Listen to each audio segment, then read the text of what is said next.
Assalamualaikum warahmatullahi wabarakatuh. Innal hamdalillah nahmaduhu wa nasta'inuhu wa nastaghfiruh wa na'udzu billahi min syururi anfusina wa min sayyiati a'malina. May yahdihillahu fala mudilla lahu wa may yudlil fala hadiya lahu.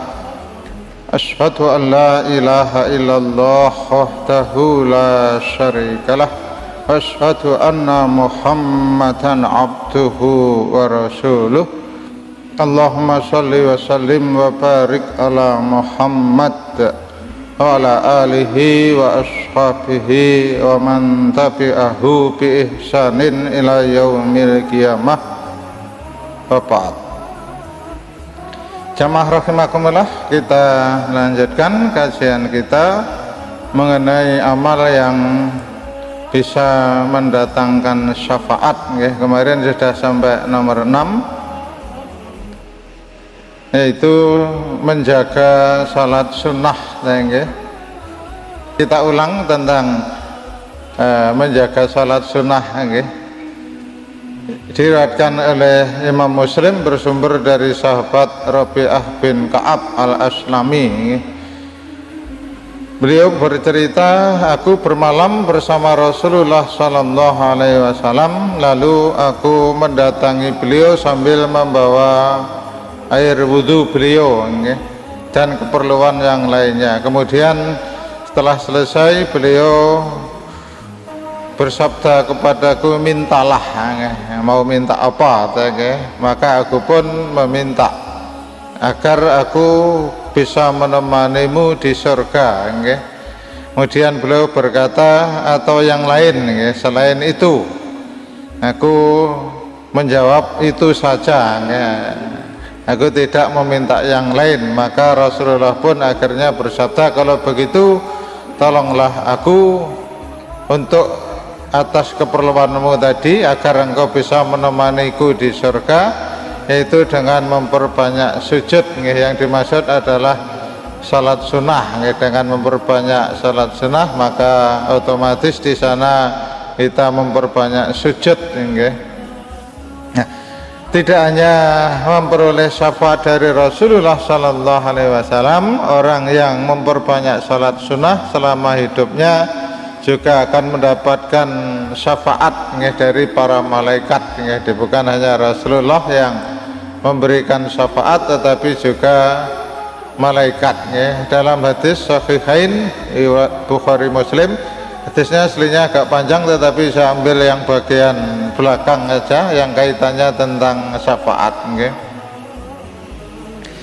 Kata idza faraghallahu minal qadha', nah, sehingga setelah Allah selesai memutuskan perkara bainal ibad, di antara para hambanya, nanti di hari kiamat ketika ada hamba mempunyai permasalahan ketika di dunia, nah kemudian Allah memutuskan hukumnya,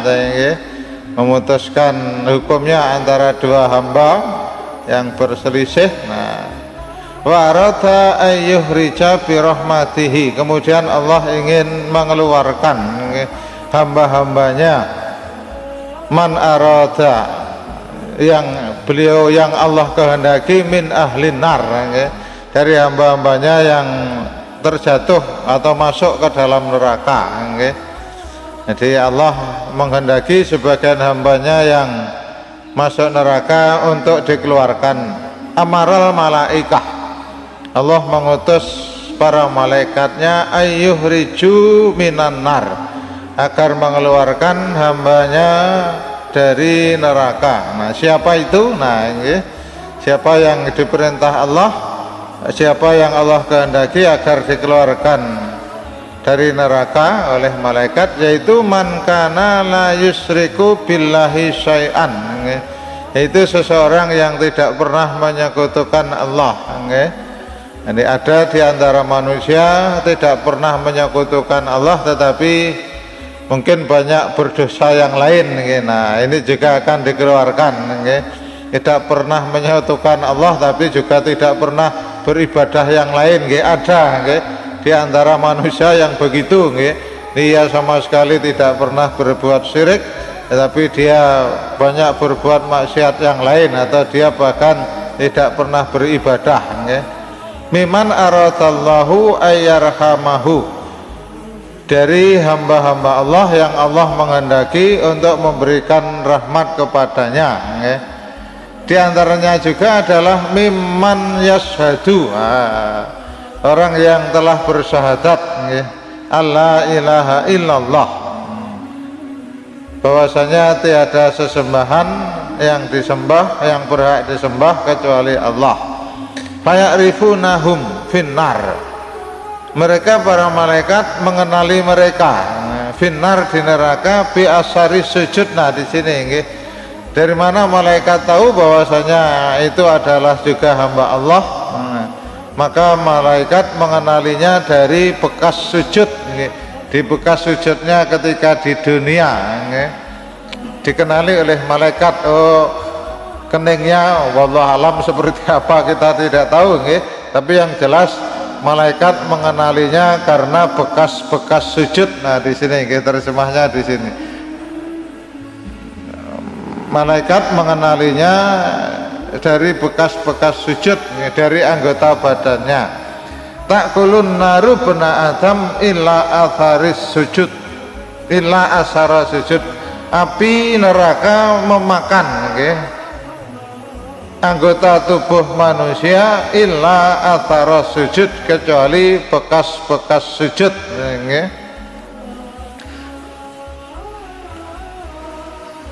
Haramallahu ala nar, Allah mengharamkan kepada neraka antakula memakan athara sujud. Jadi Allah telah memerintahkan kepada neraka agar tidak membakar bekas-bekas sujud ya, yang dulu pernah ia sujud ketika di dunia.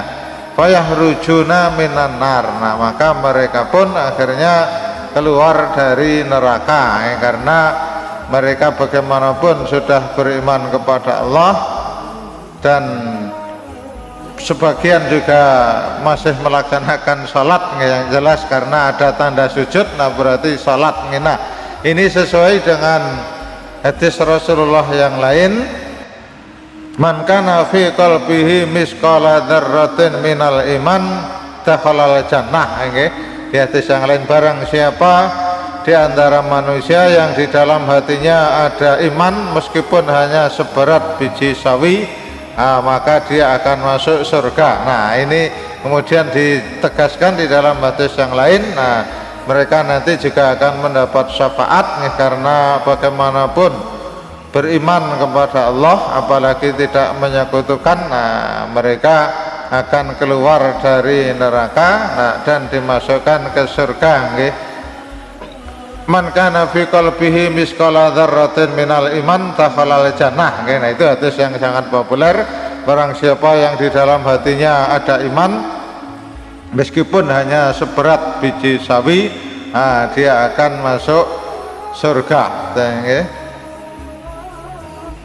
Iman ya, di kuncinya adalah iman. Maka di dalam beberapa keterangan bukan hadis tetapi syair-syair para ulama terdahulu, miftahul jannah. Nah itu dulu biasanya dibaca ketika di kampung-kampung ketika pujian-pujian sebelum salat. Itu sama seingat miftahul jannah la ilaha illallah. Nah itu diulang-ulang, miftahul jannah la ilaha illallah. Kuncinya masuk surga adalah la ilaha illallah. Jadi orang kalau sudah menyatakan la ilaha illallah, betul-betul tertanam dalam jiwanya, dia ada jaminan masuk surga. Cuma masuk surganya kapan? Nah tentu sesuai dengan kadar imannya, kadar amal solehnya ketika hidup di dunia. Tapi prinsipnya kalau sudah meyakini la ilaha illallah, tidak ada ilah, tidak ada sesembahan kecuali Allah, dia dijamin masuk surga. Nah masuk surganya kapan? Nah sesuai dengan kadar iman, kadar amal solehnya. Kemudian di dalam hadis yang lain juga diriwayatkan, tapi belum, nanti di bab lain saya saya tulis hadisnya, man kana akhiru kalamihi la ilaha illallah. Ini juga sudah sering saya sampaikan, barang siapa yang terakhir kali yang diucapkan sebelum dia wafat la ilaha illallah dakhalal jannah, maka dia juga dijamin masuk surga. Tapi masuk surganya kapan? Nah, sama sesuai dengan kadar imannya. Jadi tidak semua orang bisa mengucapkan la ilaha illallah ketika mau wafat. Maka la ilaha illallah adalah betul-betul kalimat yang paling tinggi derajatnya. Bahkan di dalam hadis dikatakan, andaikan la ilaha illallah dalam satu anak timbangan, kemudian bumi, langit dan seisinya di anak timbangan yang lain, nah maka masih berat la ilaha illallah. Nah, maka kalimat itu betul-betul harus kita yakini. Kemudian berikut yang mendatangkan syafaat, membaca Al-Quran. Membaca, kemudian setelah itu kalau kita punya waktu ya mentadaburi. Tadabur ya mempelajari isinya. Nah, bukan hanya mempelajari, nah kemudian tentunya mengamalkan. Tapi dalam hadisnya cuma disebutkan membaca Quran. Dari Abi Umamah Al-Bahili qala, beliau bercerita, sami'tu, aku mendengar Rasulullah sallallahu alaihi wasallam, iqra'ul Quran, bacalah Quran, fa innahu ya'ti yaumal qiyamah, karena sesungguhnya bacaan Quran itu nanti akan datang pada hari kiamat, syafi'an li ashabihi, memberi syafaat kepada orang-orang yang membacanya. Jadi membaca Quran hanya membaca, meskipun kita tidak faham, karena memang membaca Quran meskipun tidak faham artinya, nah itu sudah bernilai ibadah. Maka di dalam takrif pengertian Al-Quran, nah, di antara pengertian itu ada satu kata terselip, at-ta'abbud bitilawatihi, beribadah bagi siapa saja yang membacanya Al-Quran itu. Jadi membaca Al-Quran meskipun kita tidak paham isinya, itu ibadah, mendapat pahala. Berbeda dengan membaca yang lain, membaca hadis tapi kita tidak paham isinya, ya tidak ada nilainya. Kita baca hadis tapi tidak tahu artinya, tidak ada nilainya. Tapi membaca Quran, karena Quran memang wahyu Allah, firman Allah, kalamullah, nah itu yang mendatangkan pahala. Tetapi sekali lagi, kalau hadis, meskipun hadis itu juga wahyu Allah, tetapi hadis itu redaksinya bukan dari Allah tetapi dari Rasulullah, dari Nabi Muhammad. Jadi redaksinya, kata perkatanya bukan dari Allah, cuma isinya yang berasal dari Allah, nah, tetapi bahasanya bukan bahasa Allah. Karena Al-Qur'annya mengatakan, wa ma yantiqu anil hawa in huwa illa wahyu yuha. Di Rasulullah Muhammad sallallahu alaihi wasallam ketika bersabda, itu sabdanya itu bukan berasal dari hawa nafsunya, tetapi adalah wahyu yuha, wahyu yang diwahyukan oleh Allah kepadanya. Jadi sekali lagi, hadis pada dasarnya juga wahyu Allah, tetapi tidak termasuk Al-Quran, tidak termasuk ayat-ayat Al-Quran. Cuma isinya berasal dari Allah. Nah kemudian berikutnya, nah ini yang menguatkan dari Abdullah bin Mas'ud radhiyallahu an, ia bercerita kalau telah bersabda Rasulullah sallallahu alaihi wasallam, man qara'a harfan min kitabillah, barang siapa yang membaca satu huruf dari kitab Allah Al-Quran, falahu, maka baginya bihi, dalam setiap huruf itu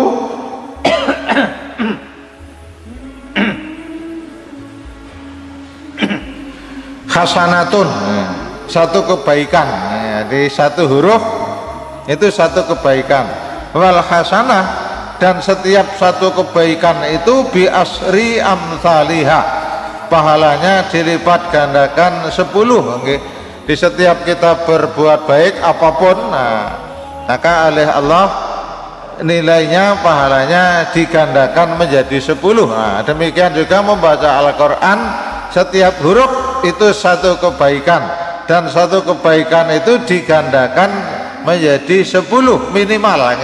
Dalam hadis yang lain sampai 700. Dalam Al-Quran ketika berinfak dilipat gandakan menjadi 700 kali, dan Allah masih melipat gandakan pada siapa saja yang dikehendaki. Di dalam surat Al-Baqarah atau la aqulu, kemudian Rasulullah melanjutkan sabdanya, la aqulu alif lam mim harfan, aku tidak mengatakan alif lam mim itu harfun, satu huruf. Di alif lam mim itu bukan satu huruf, walakin tetapi alfun harfun, alif harfan. Alif itu satu huruf, lam itu harfun satu huruf, mimun dan mim itu harfun satu huruf. Jadi alif lam mim itu sudah 3 huruf. 3 huruf berarti 30 kebaikan, karena satu huruf dilipatkan 10. Nah karena 3 huruf, itu sudah 30 pahala. Karena itu luar biasanya Allah Subhanahu wa ta'ala, maha pemurahnya kepada hambanya. Ketika seorang hamba berbuat kebaikan, maka minimal dilipatkan menjadi 10 kali. Tetapi kalau keburukan tidak, kalau keburukan hanya satu, hanya satu. Bahkan ketika Allah menghendaki dia beristighfar, maka Allah pun akan mengampuni. Di dalam sebuah hadis, ketika seseorang berniat satu kebaikan, hamma bi hasanatin idza hamma abdun bi hasanatin, jika seseorang berniat, himmah itu kalau bahasa kitanya sama niat, tapi kalau himmah itu masih jangkanya panjang. Kalau niat akan segera dikerjakan. Sering diterjemahkan bercita-cita, berkehendak. Barang siapa berhimmah, mempunyai keinginan untuk berbuat kebaikan, itu sudah dicatat 1. Kemudian ketika ia mengerjakan, maka dilipat gandakan menjadi 10. Tapi sebaliknya, kalau seseorang berniat buruk, berniat jahat, maka Allah tidak mencatatnya sehingga dia mengerjakannya. Kalau dia mengerjakannya cuma dicatat 1. Itu di dalam hadis yang lain, ada keterangan demikian. Jamaah rahimakumullah, jadi membaca Al-Quran, meskipun kita tidak paham artinya, di situ sudah beribadah. Di dalam hadis yang lain, barang siapa yang membaca Al-Quran dan dia mahir, maka dia bersama safaratil bararah, dia ditemani oleh malaikat yang baik-baik. Dan barang siapa membaca Quran wahwa yata'u, dalam bahasa hadisnya, man qara al-Quran wahwa yata'u, barang siapa membaca Quran tapi tidak lancar, kalau bahasa kita grodal-gradul, belum lancar, maka falahu ajroni, baginya adalah 2 pahala. Maka jangan merasa rendah diri ketika belum mahir membaca Al-Quran. Ketika kita selalu berusaha, bahkan ketika kita baca Qurannya belum lancar, bahkan Rasulullah bersabda baginya 2 kali lipat, karena dia betul-betul berusaha agar bisa membaca Al-Quran tapi belum juga lancar.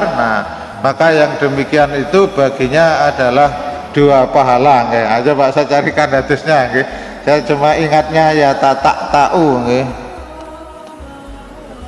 Di sini orang mukmin yang mahir membaca Al-Quran, maka kedudukannya di akhirat ditemani oleh para malaikat yang mulia.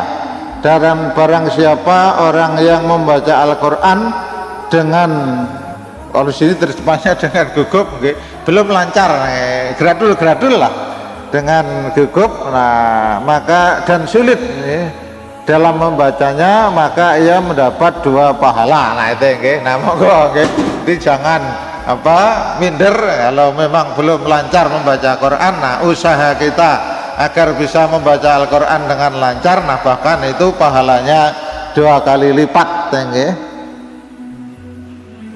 Nah, di sini disebutkan bahwa syakun lahu, nggih, dia mengucapkan itu sulit, nggih, karena memang bukan bahasa kita, karena bahasa itu masing-masing masing-masing bangsa mempunyai logat sendiri-sendiri. Nah, karena Quran adalah logatnya orang Arab, nah kadang kita masih belum lancar, ya, kayak grodal gradul lah, bahasa Jawanya grodal gradul lah titingnya.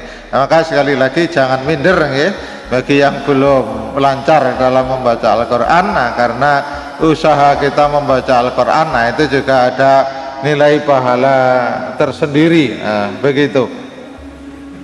Berikut, nggih, tinggal di betinah, nggih, sabar terhadap cobaan yang ada di sana dan wafat di sana. Nah, itu pun salah satu yang bisa mendatangkan syafaat, nggih. Nah, itu biasanya yang haji atau umroh, kemudian wafat di sana. Nah, itu juga satu keistimewaan, nggih, karena tidak semua orang dikehendaki oleh Allah untuk wafat di kota suci, nggih.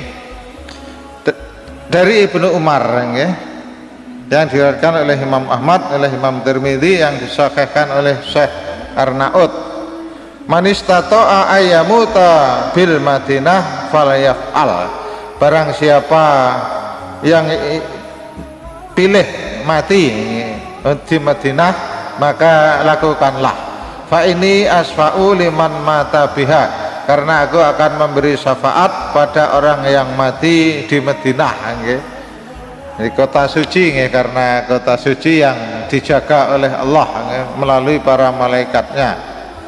Kemudian dari Abi Sa'id Maula Al-Mahri, anahu ja'a an Abi Sa'id Al-Khudri, bahwasanya ia datang dari Abu Sa'id Al-Khudri, layaliyal harrah, pada malam-malam yang panas, nggih, pada malam yang panas. Fastasyarahu fil jala, dan ia meminta petunjuk dalam menghadapi kesulitan, nggih, minal Madinah, di Madinah, nggih. Di Madinah waktu itu konon sulit, nggih, cari ekonomi sulit. Wasaka ilaihi as'araha, dan ia mengeluh, nggih, mengenai kesulitan hidup di Madinah. Wa kasrata iyalihi, dan dia mempunyai keluarga yang miskin, nggih. Dia mempunyai keluarga yang miskin dan di sana biaya hidup mahal, nggih. Ini yang ada satu terjemah yang kurang, nggih. Wa kasratu iyalihi wa akhbarahu alla sabralahu, dan dia mengabarkan bahwasanya dia tidak sabar, nggih, di Madinah, ala jahdil Madinah, karena begitu beratnya hidup di Madinah, nggih. Jadi dia mengadu kepada Abu Sa'id Al-Khudri, dia sudah tidak sabar, nggih, hidup di Madinah karena begitu beratnya, nggih, hidup di Madinah, nggih. Oh, keluarga yang miskin ditanggung, terjemahnya di belakang, nggih, mahalnya biaya hidup juga, nggih. Nah, kemudian faqala lahu, Abu Sa'id Al-Khudri berkata kepadanya, Abu Sa'id Al-Khudri seorang sahabat, nggih, ada maulanya yang merasa berat, nggih, tinggal di Madinah. Kemudian Abu Sa'id Al-Khudri mengatakan, waihak, celaka kamu, nggih. Oh, kalau di sini terjemahnya lebih lebih bahasanya lebih diringankan, ya. Sungguh rugi kamu, ya. Waihak itu juga sering diterjemahkan celaka kamu, ya. Di sini terjemahnya lebih ringan, ya. Rugi kamu. La amuruka bidzalika. Sungguh aku tidak memerintahkanmu jika aku tidak mendengar Rasulullah Shallallahu Alaihi Wasallam bersabda, ya. Jadi aku tidak akan menyuruhmu tinggal di Madinah andaikan aku tidak mendengar Rasulullah Shallallahu Alaihi Wasallam bersabda. Yaqulu, Nabi bersabda, la yasbiru ahadun ala la'waiha, tidaklah seseorang yang bersabar atas beratnya hidup di Madinah, fayamuta, kemudian ia mati wafat di Madinah, illa kuntu lahu syafi'an, kecuali aku nanti akan memberi syafaat atau syahidan, atau akan memberi saksi, menjadi saksi nggih yaumal kiamah, pada hari kiamat, idza kana musliman, jika dia seorang muslim. Nah itu nggih, jadi kalau ada seseorang yang tinggal di Madinah, kemudian dia di sana mendapatkan cobaan yang berat, nah dia sabar, nah Rasulullah mengatakan kuntu lahu syafi'an, aku baginya menjadi syafaat atau syahidan, atau akan menjadi saksi yaumal qiyamah. Riwayat Imam Muslim nomor sekian. Jadi ini menguatkan hadis yang sebelumnya. Yang hadis sebelumnya riwayat Imam Ahmad nomor sekian, Imam Tirmidzi nomor sekian. Nah kemudian ditegaskan oleh riwayat Imam Muslim nomor sekian.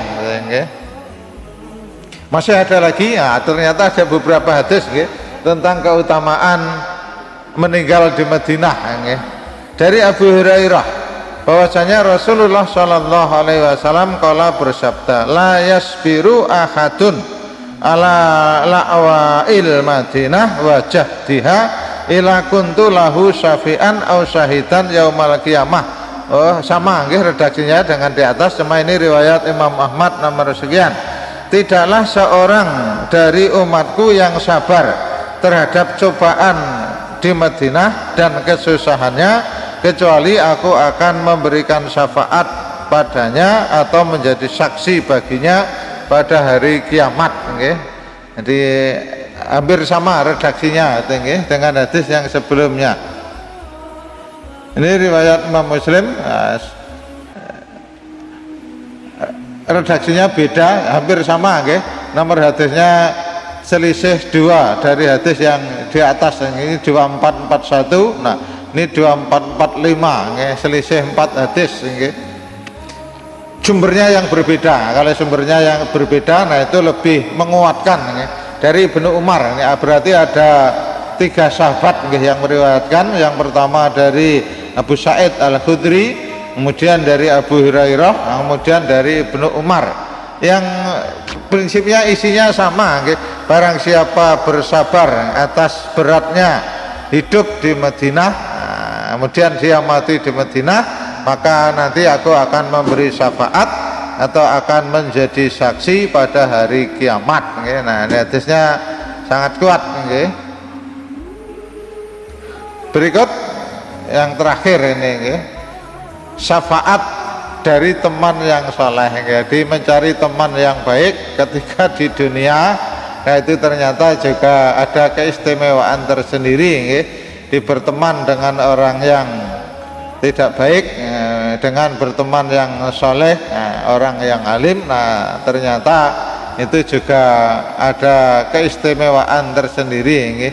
Dari Abu Sa'id Al-Khudri bahwasanya Rasulullah Shallallahu Alaihi Wasallam bersabda, kita baca saja terjemahnya, agak panjang karena ndak bisa hadis terjemah bisa langsung kelihatan. Nah biar jenengan langsung bisa membaca. Hadis riwayat Imam Muslim juz 1 halaman sekian.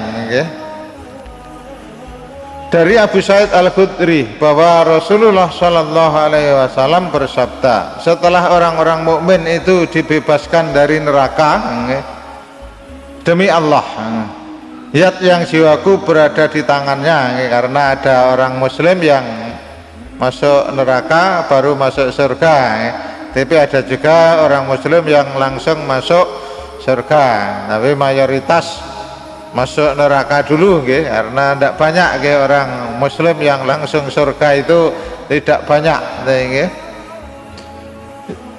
Demi Allah, zat yang jiwaku berada di tangannya, sungguh kalian begitu gigih dalam memohon kepada Allah untuk memperjuangkan hak untuk saudara-saudaranya yang berada di dalam neraka pada hari kiamat.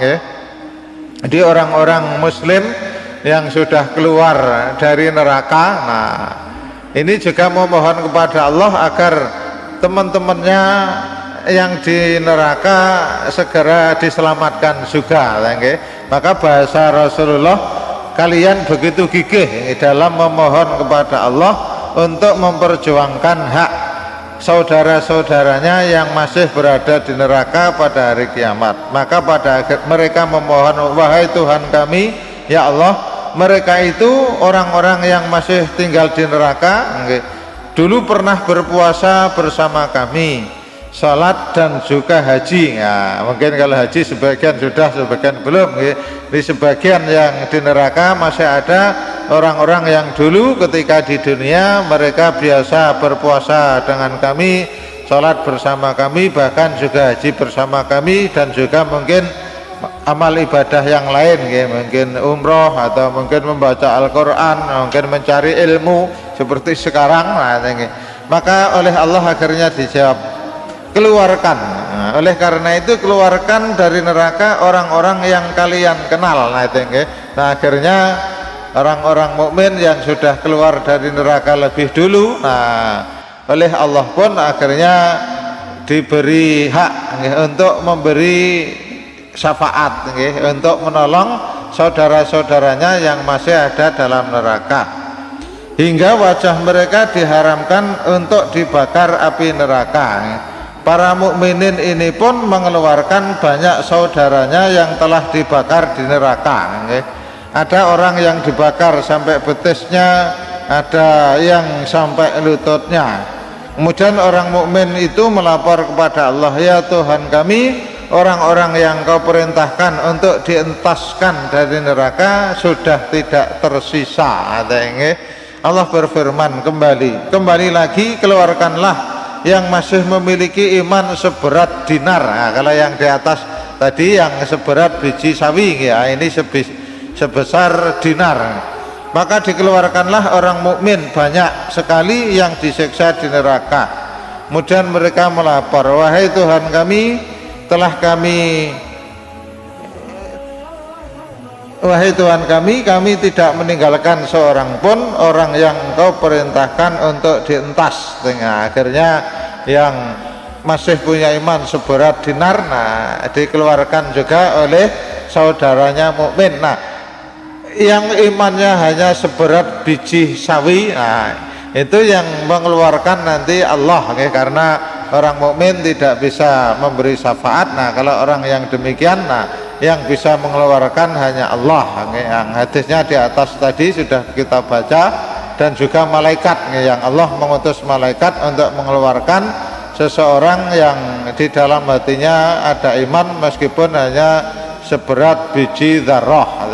Nah, jamaah rahimakumullah, kemudian ada hadis mengenai perumpamaan teman orang yang baik dan teman yang buruk ketika di dunia.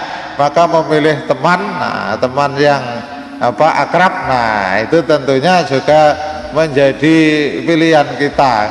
Dalam hadis riwayat Abi Musa al-Ash'ari, riwayat Imam Bukhari dan Imam Muslim, bahwasanya Rasulullah Shallallahu Alaihi Wasallam bersabda, masalul jalisis sholih wal al jalis asu, perumpamaan teman yang soleh dan teman yang buruk, nah, yang tidak soleh, kamasali sohibil miski wakiril haddad, seperti penjual minyak wangi dan pandai besi, pandai besi yang menempa besi. Hal apa bahasanya sekarang? Kalau yang dikenal ya pandai besi, yang membuat pisau, yang membuat alat-alat dari besi, itu pandai besi. Layak damuka min sahibil miski, nah, orang penjual minyak wangi kamu tidak akan pernah ketinggalan darinya.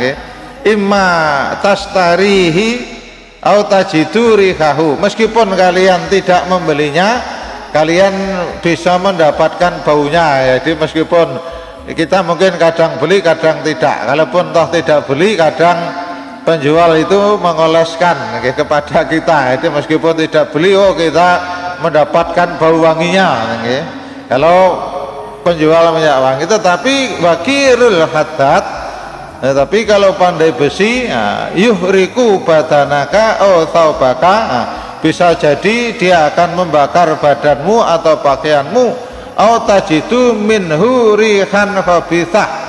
Kalaupun toh tidak membakar, kamu hanya mendapatkan bau yang sangit, bau yang tidak enak.